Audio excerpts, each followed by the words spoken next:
Voilà, bonjour à toutes et à tous. J'espère que vous m'entendez bien. Si vous pouvez me faire un petit geste ou un petit message dans le chat pour me dire que tout va bien pour vous, c'est volontiers. En attendant encore quelques personnes qui vont arriver. Super, merci Flavio. Donc, j'imagine que pour les autres, ça doit être bon aussi. Au niveau du volume, ça va bien aussi? Ou est-ce que je dois pousser un petit peu plus la voix? Super, merci Alejandro, merci Marc. Parfait, donc on va pouvoir commencer puisqu'il est 11 heures. Merci Elke.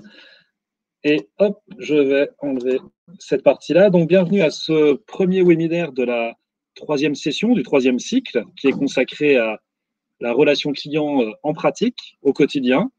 Et tout particulièrement ce premier webinaire qui va donc être consacré à l'amélioration de vos résultats en émission d'appel, puisque nous sommes tous régulièrement amenés à effectuer des appels sortants pour différentes raisons qu'on pourra voir ensemble. Peut-être juste un petit détail, j'adore Livestorm, j'adore ce produit, mais il se trouve que quand je passe de l'un à l'autre, eh bien, je ne vais plus voir en fait le chat. Donc, je reviendrai régulièrement ici pour voir, mais si je veux faire avancer en fait, les slides, je suis obligé de repasser ici. Alors, moi, j'ai juste ici un petit souci, c'est que je ne vois plus le slide. Si, il est là, voilà. Donc, on va pouvoir commencer. D'abord, donc, comme je vous le disais, effectivement, ça fait partie d'un cycle de webinaires où aujourd'hui, on va traiter de l'émission d'appel, mais la semaine prochaine, il y a encore un webinaire sur le traitement de la réclamation client, et puis dans 15 jours, sur la sensibilisation des collaborateurs à l'expérience client. Il est tout à fait possible toujours de s'inscrire, il reste encore des places, et puis de toute façon, si vous n'êtes pas encore disponible, inscrivez-vous pour avoir accès au replay. Et puis, on avait fait 2 cycles de webinaires au printemps. Donc, un premier consacré à la présence client avec l'écoute client-collaborateur, la vente et puis la qualité mesurée, enfin, comment mesurer plutôt la qualité de son service client. Donc, tous ces webinaires-là sont encore à disposition sur YouTube, sur la chaîne Altamedia. Il vous suffit d'aller sur YouTube et donc de de taper Altamedia simplement. Vous reconnaîtrez facilement notre logo, il y en a 2 ou 3, mais voilà. Et donc le deuxième sur la présence collaborateur, donc c'est un total de 6 webinaires qui sont déjà disponibles. Peut-être pour ceux qui ne nous connaissent pas encore, je pense qu'il y en a assez peu puisque j'ai vu le nom des participants. Très rapidement, j'ai créé Altamedia il y a maintenant 17 ans. Nous sommes une agence globale en relation client.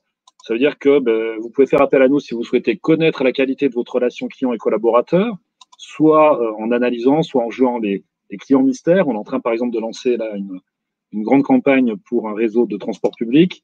Et puis, les enquêtes de satisfaction, bien, on travaille beaucoup pour Unilabs et on vient de terminer justement une campagne là, pour le Léman Express. Donc, vous verrez sûrement les résultats bientôt. Pour ceux aussi qui souhaitent améliorer leur relation client-collaborateur, donc en termes de qualité de l'accueil, de service client, ça peut se faire sous la forme de formation, d'accompagnement. Évidemment, de plus en plus de formations à distance, ou hybride en tout cas, entre un petit peu de présentiel, un petit peu de distanciel. Et puis pour ceux et celles qui veulent avoir plus de clients, c'est le cas de certains d'entre nous, soit nous pouvons les aider en formation, en accompagnement personnel, soit évidemment en faisant directement pour eux de l'émission d'appel, puisque nous avons lancé cette activité il y a maintenant 5 ans où nous faisons les appels pour d'autres personnes, mais sans avoir de centre d'appel. Hein, c'est vraiment une activité B2B pure, comme on dit. Donc, voilà. Je profite aussi, avant de commencer, d'entrer dans le dur, comme on dit. Le format est très court, c'est une demi-heure, questions comprises. Donc là, je pars pour 15-20 minutes. Les questions, vous pouvez tout à fait les noter. Vous voyez à droite, normalement, vous avez une partie chat, questions, sondages. Eh bien, sous la partie chat, c'est plutôt pour échanger, hein, pour dire bonjour comme vous venez de le faire. Si vous avez des questions qui vous viennent au fur et à mesure, je n'y répondrai pas forcément au fur et à mesure parce que je suis de l'autre côté, mais elles seront toutes traitées, en tout cas d'ici la fin, c'est-à-dire 11h30 pour la fin. Allez, on est parti sur ce thème qui me passionne en plus, puisque avant de créer Altamedia, j'ai d'abord travaillé 7 ans dans le domaine de l'émission d'appel chez Ringier, où j'ai monté une centaine de campagnes en B2B. Donc, c'est vraiment quelque chose qui me passionne. Et depuis que nous avons créé AltaCall, on a une 50aine de clients à notre actif différents. Donc, c'est assez intéressant et évidemment, on forme des personnes à l'émission d'appel. Alors, pareil, ceux qui me connaissent vont être assez déçus. Ils se disent, ouais, il dit un peu toujours la même chose. Bah oui, c'est vrai que moi, je pense qu'il faut d'abord se poser des questions avant de se lancer dans n'importe quel type d'opération. Et en l'occurrence, les questions à se poser en émission d'appel, elles sont assez classiques. Donc, je maintiens que je n'ai aucune action chez Simon Sinek pour la vente de ses livres, mais quand même, le Start with Why, de commencer par le pourquoi, ça peut être important. Le pourquoi en français, il est intéressant. Je peux d'abord le détacher en disant pourquoi, et là, ça va être la recherche de sens. Autrement dit, eh bien, je regardais juste parce que j'entendais un petit bruit, j'ai cru que ça marchait pas. Alors, ça peut être d'abord pour atteindre mon nombre de rendez-vous. Par exemple, lorsque je forme des commerciaux terrain, comme on dit, ils n'aiment pas le téléphone. Hein, ils n'ont pas envie d'être là. S'ils pouvaient être sur le terrain toute la journée, ils le seraient. Ils ont toujours mieux à faire que de téléphoner, faire des offres, aller sur le terrain, ce qui fait qu'ils ne font pas suffisamment de téléphone. Donc, souvent, en formation, je suis obligé de commencer par le début, c'est-à-dire prendre un flipchart et leur dire, OK, combien tu dois faire de chiffre d'affaires par an?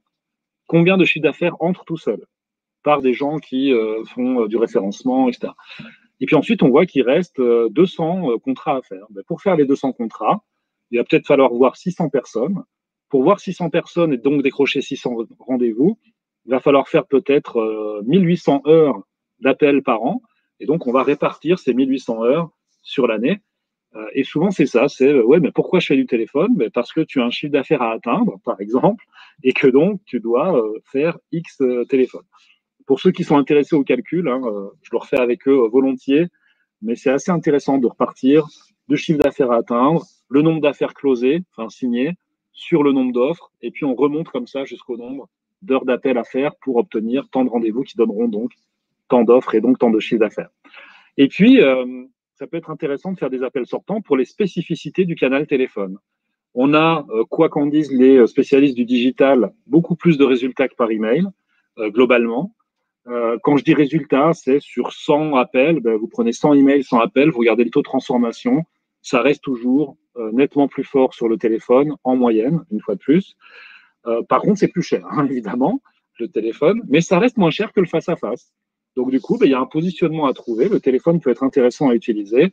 Si je veux avoir plus de résultats, par exemple sur une enquête, ben oui, il y a plus de gens qui vont me répondre au téléphone que par un email envoyé à 1500 personnes. D'un autre côté, si je veux faire du réassort, si je vends des produits auprès d'un client existant, ben, parfois, des clients vous coûtent plus cher si vous y allez en visite physique, parce qu'une visite en Suisse, c'est 300-400 francs la visite, alors qu'un téléphone, on est plutôt à entre 20 et 30 francs si c'est un collaborateur interne. Donc, forcément, divisé par 10, ça vaut la peine des fois de choisir le téléphone. Et puis pourquoi? Ben, il y a le pourquoi de l'objectif. Et là, ils sont très nombreux, les objectifs. On pense toujours à la prise de rendez-vous, mais j'ai volontairement pas appelé ce webinaire prise de rendez-vous, parce qu'on peut qualifier des suspects en prospects. Hein, si je prends l'entonnoir de vente classique, détecter des leads, prendre des rendez-vous, effectivement. Alors, la grande nouveauté, je dirais, c'est qu'avant, c'était surtout des rendez-vous physiques. Aujourd'hui, nous, une campagne sur deux que l'on traite pour nos clients, c'est du rendez-vous visio, avec un sujet intéressant, c'est que certains prospects qui étaient assez froids pour accepter un rendez-vous physique acceptent beaucoup plus facilement un rendez-vous visio. C'est probablement, je n'ai pas fait d'analyse psychologique là-dessus, mais c'est très probablement moins impliquant pour eux d'accepter un rendez-vous visio où je ne vais pas accueillir quelqu'un chez moi. Du coup, ça peut être une opportunité de business, hein, puisque vous avez des gens qui freinaient des cas de fer avant et qui maintenant acceptent des rendez-vous visio. Donc, pourquoi pas? Des appels sortants, ça peut être aussi relancé suite à une offre. On y reviendra, mais malheureusement, il y a des trous des fois dans notre pipe hein, de vente, notre entonnoir de vente, pour parler en bon français. Et notamment, il y a des offres qui sont envoyées, puis après, elles sont jamais relancées, ou en tout cas pas relancées dans les temps. Et c'est vrai que le téléphone peut être une bonne relance. Revente réassort, j'en ai parlé un petit peu. Des appels d'anti-churn, je crois savoir qu'il y a des gens qui sont actifs dans les télécoms chez nous. Eh bien, typiquement, voilà, aujourd'hui, on a des outils qui nous permettent de dire que les jeunes entre 25 et 35 ans qui ont déclenché un abonnement il y a un an et qui habitent la ville de Lausanne ont 65% de risque de nous quitter avant la fin de l'année. Peut-être qu'on peut faire des appels de fidélisation en amont, avec ou sans cadeau d'ailleurs, hein, mais ça peut être intéressant. Ou alors réactiver un ancien client. Là aussi, ça s'est beaucoup fait chez les opérateurs télécoms dans les années 2000. Nous, on le fait toujours pour notamment des organisations qui ont des membres. C'est réactiver un ancien client qui nous a quitté il y a un an, 2 ans, le win-back. Alors moi, j'appelle ça aussi à titre personnel le syndrome pomponnette, pour ceux qui ont une référence pagnolesque, puisque en fait, il s'agit d'ouvrir la porte aux gens, aux clients qui nous ont quittés, pour qu'ils osent revenir. Souvent, un client qui vous a quitté et qui s'est trompé, mais ça, il s'en est rendu compte après, il a du mal à revenir tout seul. C'est normal, hein, c'est un peu de l'ego aussi. Et donc, il se dit, OK, j'ai quitté Swisscom, je suis allé chez un autre opérateur télécom, mais il y en a très peu qui vont revenir d'eux-mêmes. Donc, les appeler, c'est aussi leur offrir un moyen, euh, sans froisser leur ego, de pouvoir revenir. En disant finalement, OK, on vous aime toujours, même si vous nous avez quittés il y a 2 ans, donc revenez s'il vous plaît. Et ça marche très très bien. Les autres objectifs qu'on a tendance à oublier, il y a plein d'autres choses qu'on peut faire par téléphone. On peut inviter à un événement, qu'il soit gratuit ou payant. Évidemment, c'est plus difficile sur des payants. Mais j'ai souvenir d'il y a 2-3 ans, en 3 semaines, on a fait venir 100 médecins pour un congrès du diabète à Bruxelles. Donc ça peut marcher. Des welcome calls, donc en bon français, là aussi, les appels de bienvenue. Ça marche très très bien dans les agences, notamment d'assurance et d'assurance maladie. On appelle sans aucun objectif commercial, uniquement pour souhaiter la bienvenue à la personne. Eh bien, les gens sont plutôt ravis et c'est assez sympa. Et figurez-vous qu'on fait des ventes, du coup, sur des appels qui n'ont aucun objectif commercial. Parce qu'une fois que la personne se sent libre et qu'on lui a dit, voilà, je vous appelle simplement parce que vous venez de devenir client chez Elzana, disons, prenons par exemple un exemple concret pour qui nous travaillons, eh bien, les gens disent, oui, mais vous voulez me vendre un truc? Non, non, c'est simplement pour savoir si le système est clair pour vous, est-ce que vous avez déjà essayé de joindre le service client, etc. etc. Eh bien, vous avez un certain pourcentage de gens qui, derrière, enchaînent en disant, mais à propos, j'ai une question, parce que je vais souvent à Barcelone, alors cette année un peu moins, évidemment. Est-ce que je suis couvert s'il m'arrive un truc à Barcelone? Et hop, ça permet de déclencher la conversation. Et évidemment, quand on prend sur des années, ensuite, ce sont des gens beaucoup plus fidèles que les autres. Donc, les appels de welcome, les appels à vide, en général, sont assez bien perçus. Les gens sont un peu réticents au début. Moi, je connaissais un assureur qui appelait tout le monde à partir du 15 décembre pour souhaiter de bonnes fêtes. Les gens se disaient toujours qu'ils voulaient vendre un truc. Donc, au départ, un peu méfiant. Puis finalement, les gens étaient très contents à la suite. Bon, ça peut être des sujets moins sympas, hein, comme les relances d'impayés. Pourquoi pas renouvellement d'adhésion. Nous sommes intervenus récemment pour une société dans l'acupuncture. Bien, ce sont des gens, par exemple, qui ont fait 3 ou 4 séances alors qu'on sait qu'il en faut 10 pour que ça marche bien. Il y en a, on a formé les secrétaires médicales pour qu'elles rappellent les patients pour leur dire, voilà, il faut continuer le traitement. Il reste encore 6 ou 7 séances.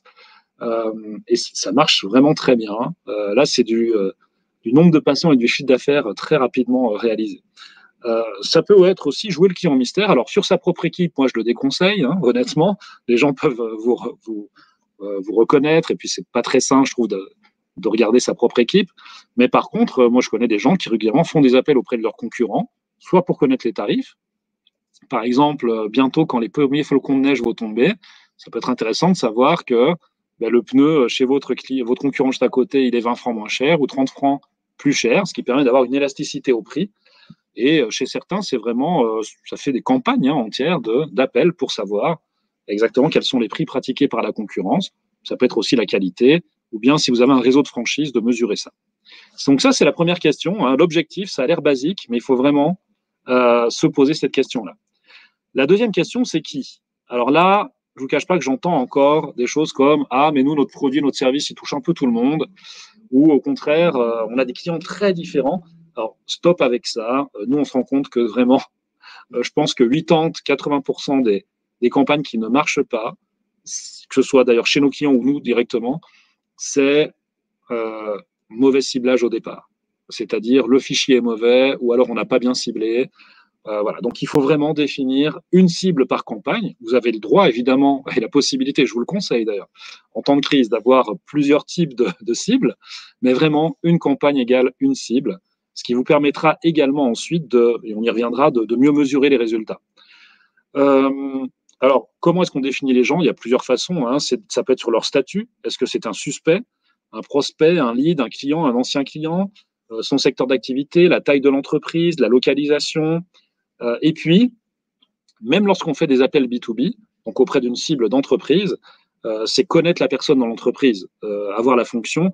Évidemment, vous aurez beaucoup plus de résultats si vous cherchez à parler à Damien Boralet, par exemple, que si vous cherchez à parler à la personne en charge des achats en matière de cadeaux dans l'entreprise. Là, il y a des risques, effectivement, j'allais dire des chances, mais plutôt des risques, que la secrétaire vous barre franchement et ne vous passe jamais finalement la personne en question. Donc, ça vaut la peine d'investir un petit peu. Alors, comment est-ce qu'on peut investir un petit peu dans des adresses de qualité? Il y a votre propre base de données. On dit souvent que c'est finalement la richesse d'une entreprise. Donc, si possible, avoir un bon CRM. Après, je connais des gens qui gèrent très, très bien leur base sur un bon tableau Excel, mais qu'il faut tenir à jour. Mais voilà, des fois, il vaut mieux un bon tableau Excel tenu à jour qu'une base CRM qui part en lambeaux. Ça existe aussi. LinkedIn Sales Navigator, pour ceux qui font du B2B, c'est-à-dire une cible d'entreprise, franchement, oui, on peut considérer que c'est cher parce que je crois qu'on est aux alentours de 1000 francs par an. Mais quand je vois aujourd'hui la qualité et la finesse dans laquelle je peux aller sur le choix des adresses, je trouve que c'est vraiment quelque chose d'intéressant. Alors, je peux répondre à Héloïse directement. Je vois quels sont les secrets d'un bon cold call B2B.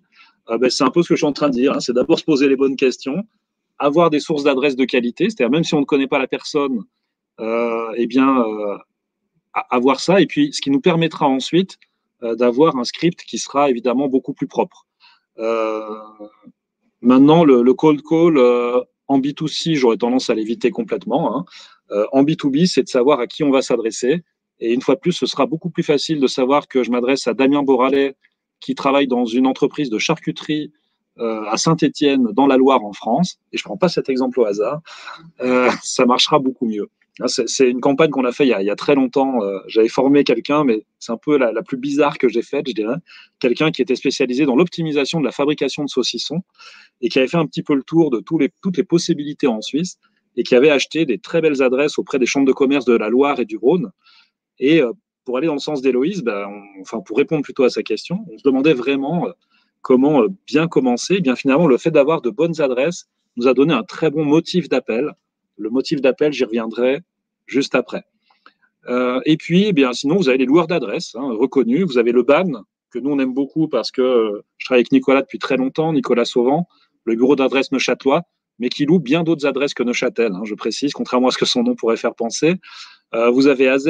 Alors, l'intérêt d'AZ, c'est que vous pouvez aller directement sur leur shop et ça permet, même sans acheter, de voir déjà, en vous amusant, en faisant des comparaisons, des sélections plutôt de tel type d'entreprise ou autre, de voir déjà ce que ça pourrait vous coûter. Alors, Swiss Firms, oui, c'est la base de données finalement des entreprises qui sont membres des chambres de commerce. Parfois, la qualité est un peu moins bonne, mais pour une raison toute simple, c'est que c'est l'entreprise elle-même qui doit tenir à jour sa fiche et ce n'est pas toujours fait.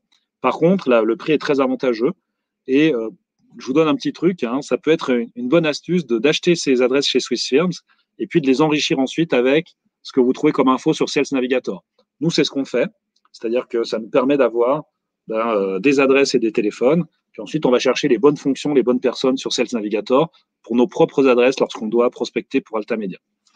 Troisième grande question, c'est quand appeler. Et là, il y a deux critères principaux. C'est d'une part la disponibilité, à la fois de l'appeler, celui que vous appelez, donc la joignabilité. Mais évidemment, je ne vais pas appeler alors un restaurateur quand il est disponible et quand il est en action, en tout cas, je ne vais pas l'appeler pendant le service, ça c'est clair. Il y a aussi la disponibilité de l'appelant, évidemment. Attention quand même aux fausses excuses. Une fois de plus, les commerciaux qui n'ont jamais le temps d'appeler, j'en vois tous les jours. C'est comme ne pas aller au fitness, c'est comme ne pas aller manger avec sa femme ou son mari. Ça se bloque dans Outlook. Ça, c'est de la gestion du temps. Je vous recommanderais, si vous le souhaitez, des formatrices qui sont spécialistes du sujet avec qui on travaille. Mais non, ça se bloque ce temps-là. Par contre, évidemment, peut-être que si vous avez la séance du lundi matin qui est obligatoire chez vous, voilà. Et puis, deuxième critère important, c'est le rendement. Parce que peut-être que la personne est joignable à ce moment-là. Mais si je reprends l'exemple du restaurateur, nous nous étions aperçus avec, à l'époque, ce qui s'appelait Directories, donc local.ch aujourd'hui, où je les ai accompagnés pendant 2 ou 3 ans en accompagnement direct à Sion, pour ceux qui faisaient les appels sortants. On avait des rendements nettement supérieurs sur les résultats de l'après-midi que ceux du matin. Donc ça, c'est important. Pourquoi ? Parce que le matin, vous arrivez au milieu des autres factures, alors que l'après-midi, le chiffre d'affaires du midi a déjà été fait, donc ça peut être sympa. Deuxième grande étape, puisque je vois que le temps passe vite, il est déjà 11h20, les fils rouges et les principales objections, vous l'imaginez bien. Donc, on ne va pas écrire ici un script entier d'appel, mais déjà, peut-être les 3 erreurs principales en émission d'appel, c'est qu'on oublie des fois l'objectif de l'appel. Par exemple, si vous avez défini dans la phase qui vient de précéder que votre objectif, c'est de prendre un rendez-vous, bien l'objectif n'est pas de vendre votre produit et votre service. Et pourtant, régulièrement, en formation, j'entends des gens qui commencent à parler déjà du tarif, du type de produit, etc. Non, l'objectif, c'est le rendez-vous. Ça n'est pas la vente directe dans ce cas-là. Hein. Donc, il faut se recentrer sur le rendez-vous. Et un bon appel de prise de rendez-vous peut durer 1 minute 30, 2 minutes. Hein. On n'est pas obligé de faire 5 minutes. Si l'appel est trop long, au contraire, ça peut être un signe que là, il se passe quelque chose. Vous êtes déjà en train de parler du produit ou du service et votre rendez-vous, il faut l'oublier et ça finira sûrement par un envoi de documentation. C'est là où j'en viens au fil rouge, c'est que les gens confondent souvent le motif et l'objectif de l'appel. Je reçois régulièrement des appels de personnes qui me disent « Monsieur Arevalo, oui, bonjour, prénom, nom de la société machin. Je vous appelle pour pouvoir vous rencontrer la semaine prochaine et moi, je me bloque. » Comme 99% des gens à peu près, comme ceux qui, en magasin, viennent vous voir en disant « Bonjour, je peux vous aider ?» Ben non, merci, je regarde. Là, c'est la même chose. Hein, c'est je vous appelle pour pouvoir vous rencontrer. Oula, moi, je me bloque. L'effet tortue, c'est ça. Hein, c'est qu'on rentre en fait la tête dans la carapace. Vous me direz plus tard si je fais bien la tortue. Et donc, il faut avoir un bon motif par avant. Alors, le motif par avant, c'est-à-dire qu'on ne se cache pas vraiment, ça n'est pas un mensonge. Par contre, il est là pour attirer l'attention de la personne. Une fois de plus, vous entrez dans le quotidien de celui que vous appelez, notamment pour les cold calls, hein, les appels froids ou dans le dur dont Héloïse parlait tout à l'heure. Et donc, il va falloir attirer l'attention de la personne. Et quel est le sujet qui intéresse le plus les gens en général? On peut trouver ça un peu triste, hein, mais c'est eux-mêmes. Donc, plus vous allez avoir un bon motif par avant avec un vous pour accrocher l'attention, mieux c'est. Alors évidemment, il y a des motifs par avant qui sont plus faciles à trouver que d'autres. Je vous appelle parce que vous étiez présent hier à la soirée, nanana. J'y étais aussi, nous n'avons pas pu nous rencontrer, et donc je vous appelle aujourd'hui pour. Voilà. Mais le motif par avant, c'est vous étiez à l'événement hier soir. Je vous appelle parce que vous êtes un ami de Philippe Bollomet, qui m'a parlé de vous hier. Voilà. Il connaît Philippe Bollomet, ce nom-là, ça va lui accrocher l'oreille. C'est le but de cette étape, hein, c'est d'accrocher l'oreille. Bizarrement, le motif par avant est très rarement fait, ou alors il est mal fait, alors que pourtant, c'est vraiment une étape essentielle. C'est-à-dire que bien sûr, les gens vont continuer à vous parler, mais voilà. Alors, on peut faire du motif par avant aussi sur du cold call, quelqu'un que vous ne connaissez pas. Si je reprends l'exemple des fameux fabricants de saucissons de tout à l'heure, ben finalement, quelles sont les infos à disposition? On sait que le gars fabrique des saucissons, on sait qu'il est à Saint-Étienne, eh bien, ça va être notre motif par avant. Je vous appelle parce que vous êtes fabricant de saucissons à Saint-Étienne. Il se trouve que nous sommes actifs dans l'optimisation de fabrication de saucissons, et donc je souhaite vous rencontrer pour mieux connaître et mieux, etc. Si vous vous souvenez des lettres de motivation, c'est le même principe. Vous, nous, ensemble. Les lettres de motivation qui commencent par « je suis actuellement étudiant » et nanana, ça me fatigue assez rapidement. Par contre, si on me dit, voilà, Altamedia est actif dans le domaine de la formation notamment, et est spécialiste dans le domaine de la gamification, il se trouve que je suis étudiant dans le domaine du jeu à Grenoble, à l'école de management, ou à Lyon, peu importe, et je souhaite vous rencontrer pour. Moi, je suis sûr que je la rencontre. Hein, donc, alors, je ne dis pas que ça marche à chaque fois, le motif par avant, mais sans motif par avant, c'est quand même beaucoup plus dur. Et puis, de manière générale, il y a les gens qui travaillent sans script. Moi, je ne suis pas un robot. Tu sais, sur le terrain, de toute façon, je fais pareil. Hein, c'est un peu comme ça, c'est à l'impro. Donc, le téléphone, c'est pareil. Non, le téléphone, ce n'est pas de l'impro. Et les meilleurs que je connaisse, et je n'en fais pas partie, hein, honnêtement, mais les meilleurs que je connaisse en émission d'appel, ils ont toujours le script, pas trop loin, pour s'appuyer dessus. Ils ne le lisent pas, évidemment, mais par contre, OK, j'ai présentation, motif, découverte, présentation de solution, levée d'objection, conclusion, et voilà, c'est assez propre là-dessus. Et avoir devant soi ces 4 ou 5 étapes clés, c'est vrai que c'est assez rassurant. Sur les levées d'objections, alors je ne prétends pas ici voir toutes les objections possibles, mais ce qui est important, c'est au moins avoir la bonne méthode. Le principe, c'est d'abord de recevoir, aller dans le sens du client et éviter ce qu'on appelle la méthode box, que beaucoup de vendeurs font, y compris en face à face. Ça, c'est cher pour des chaussures. Ah, vous savez, c'est fabriqué en Suisse, monsieur. OK, l'argument, il est bon, mais donné directement, il n'est pas bon. Donc, je vais d'abord recevoir et ensuite argumenter pour faire cette fameuse boucle. Donc ça, c'est la même technique de levée d'objection qu'en face à face, hein, évidemment. Et pour finir par un C comme contrôler ou question de conclusion qui nous fait le fameux RAC, si on le fait comme ça. ou le crack si j'ai besoin de creuser avant. Parce que quelqu'un qui me dirait ça ne m'intéresse pas, ben, je vais peut-être aller creuser. Alors, les bouquins vous diront qu'il faut creuser avec une question ouverte. Moi, je dirais qu'on est en Suisse et que j'ose vous demander, ça marche quand même très bien. C'est une question fermée. Et quelqu'un qui me dit non, mais ça ne fait pas partie de mes priorités, ben, moi, je le fais pour moi, hein, typiquement, et en disant ben, et j'ose vous demander ce qui fait partie de vos priorités actuellement. C'est beaucoup moins dur que pourquoi, ou c'est quoi vos priorités, ou quelles sont vos priorités. C'est quand même très intrusif. Donc, j'ose vous demander, moi je suis assez fan, je dois avouer, on est en Suisse, il faut prendre quand même son marché en compte. Et d'ailleurs, du coup, hein, si c'est une boîte d'horlogère qui me dit, ah mais moi ma priorité c'est de trouver des nouveaux clients parce que en ce moment le marché européen-américain c'est pourri, hein. Et là je vais pouvoir faire une vraie levée d'objection avec mon RAC en disant, je vous comprends, hein, c'est d'ailleurs le cas de la majorité des entreprises horlogères avec qui nous travaillons, et c'est pour ça que nous leur avons proposé des solutions pour trouver d'autres clients à d'autres endroits. Voilà. Et là, vous touchez l'ego, hein, ou la curiosité, et les gens. Les principales objections qu'on entend au téléphone, notamment en prise de rendez-vous, j'ai pas le temps, j'ai un agenda très chargé. Alors là, j'ai mis l'histoire des patients, mais ça peut être aussi, je comprends, c'est d'ailleurs le cas de la plupart des gens que j'appelle aujourd'hui, et c'est justement pour ça que la première rencontre peut se limiter à 30 minutes. C'est un cas, hein, mais ça peut être autre chose. Ce qui est important à bien prendre en compte aujourd'hui pour vous, c'est vraiment cette étape-là. On dit toujours qu'en Suisse, il faudrait lever une ou deux objections maximum. Ensuite, on passe un peu pour un pitbull. Bon, si vous faites de la vente directe, ce qui peut arriver, hein, nous vendons parfois des solutions de sponsoring, par exemple, c'est cher. Bah oui, je comprends. C'est vrai que c'est un investissement. C'est l'un ou l'autre, hein, ou les deux. Maintenant, je vous rends attentif au fait que, si je reprends un exemple d'acupuncture, nos prestations comprennent l'anamnèse, les ventouses, les photos de la langue. Ça, c'est typiquement un argument qui peut aussi mettre le doute chez le client. Il va aller vérifier les tarifs de l'autre prestataire, ce qui peut être intéressant. Alors, je vous confirme que c'est un investissement. Maintenant, il faut bien prendre en compte le fait que dans les 5000 francs, cela comprend la partie analyse, la partie, si je suis dans une boîte digitale par exemple, hein, la partie référencement naturel, référencement payant. Ce n'est pas que la création du site. Et là, tout à coup, le client va aller regarder. Hein, ça peut être aussi quelque chose. Et puis, alors, j'ai tout ce qu'il faut. Je travaille déjà avec concurrents SA. Bon, là, la grosse erreur, évidemment, que personne ne fait ici, je suis sûr, c'est de lui rentrer dans l'art en disant ah ouais, non, mais ils sont pas très bons. Ou ah oui, c'est ceux qui codent en Croatie. Hein, si je suis dans une boîte digitale.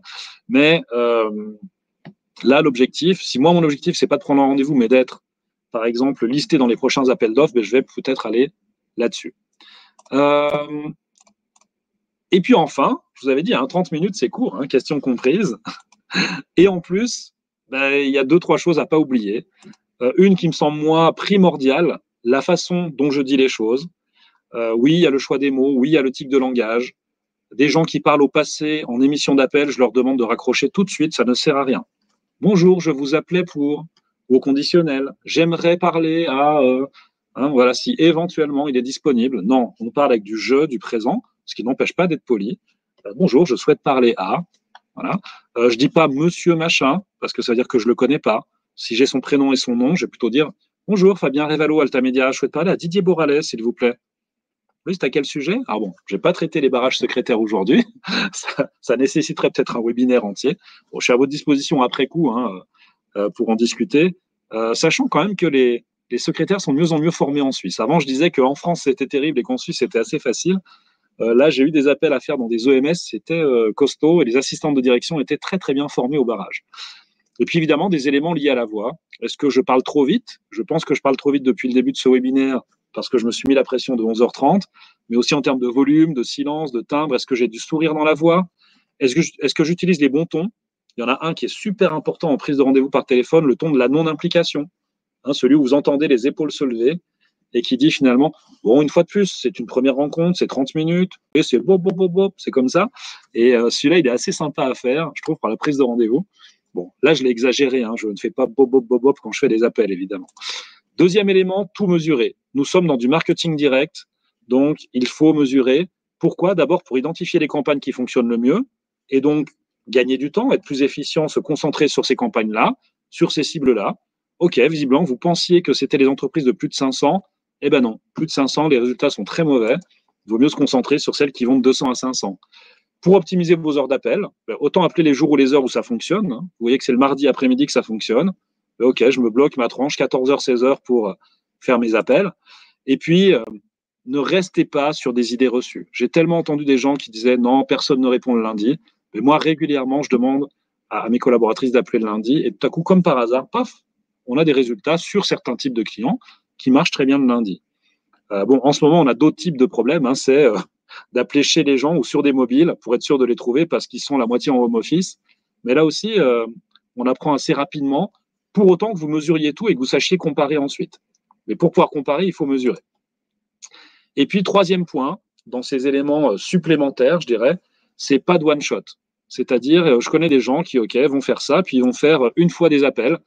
Non, il faut être là, il faut être présent tout au long du parcours client, hein, tout au long de l'entonnoir de vente, malgré tous les aléas, et y compris, et ça je le dis aussi en vente en face à face, quand tout va bien, le commercial, entre guillemets, de base, hein, et n'y voyez pas un jugement, ben, s'il peut faire son chiffre sans faire du téléphone, il va lâcher le téléphone. C'est dommage, parce que dans quelques semaines, quelques mois, il n'aura plus de rendez-vous, en tout cas pas suffisamment. Donc oui, même quand ça va bien, bloquez-vous au moins 1 heure par semaine d'appel. C'est toujours ce qu'il faut faire. Nous sommes les premiers à faire l'erreur d'arrêter quand on a trop de boulot, mais c'est faux. Il faudrait continuer à en faire. Donc combler les vides dans son entonnoir, ça j'en ai parlé. En conclusion, et je serai presque à l'heure et on débordera un peu pour ceux qui ont des questions, c'est donc se poser les bonnes questions. Pourquoi, qui, quand, préparer soigneusement. Il y a une faute d'orthographe que je changerai du coup pour ceux qui veulent recevoir. C'était pas pour en parler, hein, c'était pas une feinte, j'ai vraiment fait l'erreur. Donc soigneusement son fil rouge. Donc lister les 4 ou 5 étapes clés. Une fois de plus, il n'y a pas de secret, hein, présentation, motif, mais travaillez vraiment un bon motif par avant. Je vous appelle vous parce que il faut qu'il y ait une bonne raison à l'appel.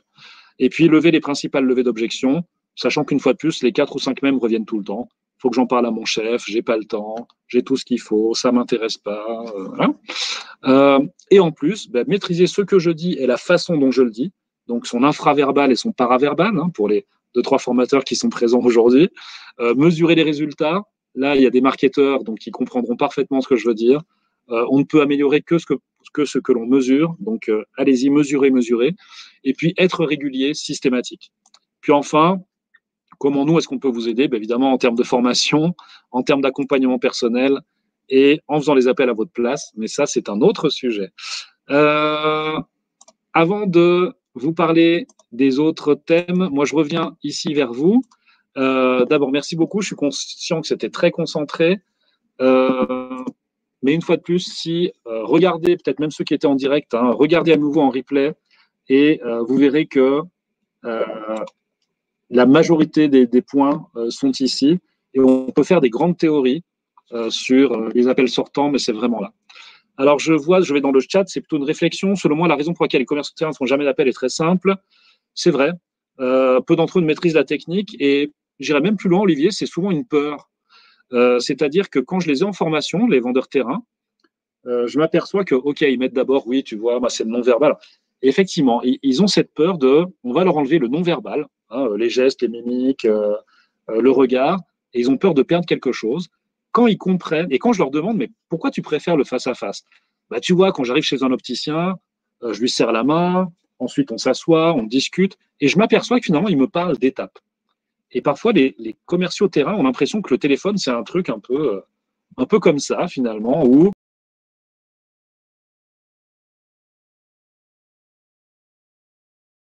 peur.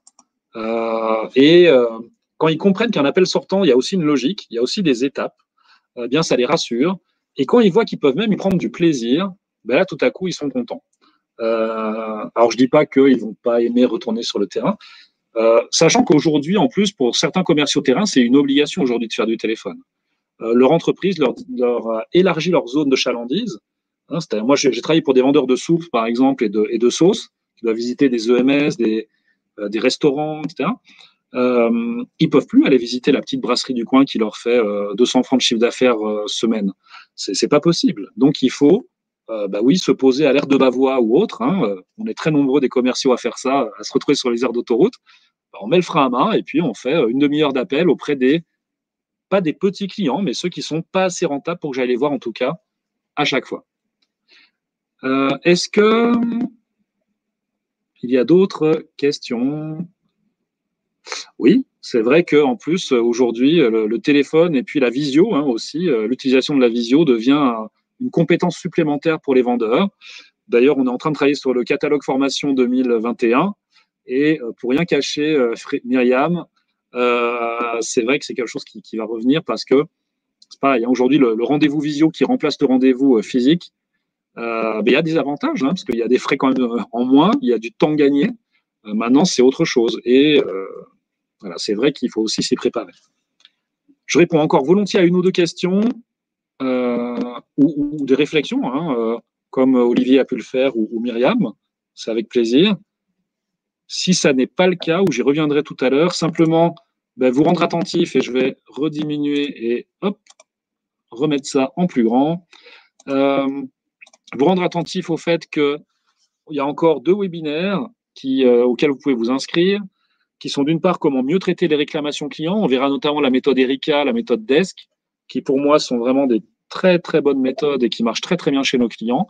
Et puis on terminera dans 15 jours avec la sensibilisation de l'ensemble des collaborateurs à l'expérience client, avec notamment la méthode des personas et du parcours client. Là aussi, ce ne sera pas de la théorie, nous le faisons vraiment chez nos clients et c'est quelque chose qui marche pas mal.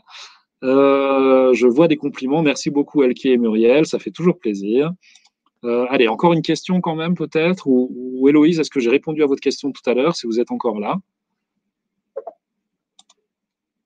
Alors je retourne là, oui. Donc voilà, parfait.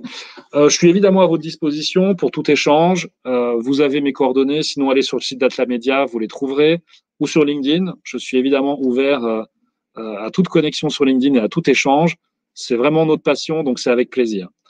Des conseils spécifiques pour les appels B2B à de gros clients, plutôt multinationales, avec une barrière très forte à l'entrée. Alors là, Lucas, je ne sais plus si on dit Lucas ou Lucas, je suis désolé. Je vois très bien qui c'est, mais je ne sais plus la prononciation. Je dirais que la grosse différence avec les multi ou les grosses entreprises en général, c'est le travail préparatoire qui est encore plus important et ce qu'on appelle le quadrillage en vente stratégique est super important. C'est-à-dire qu'il faut savoir exactement qui on veut toucher et est-ce qu'on veut vraiment toucher tout de suite le directeur des ventes de Procter? Je ne suis pas sûr. Peut-être que finalement, toucher l'ego de l'assistant des ventes et le rencontrer lui dans un premier temps, ça peut être intéressant. Et dans ce cas, il va falloir très très bien définir c'est quoi mon objectif de ce premier-là. Et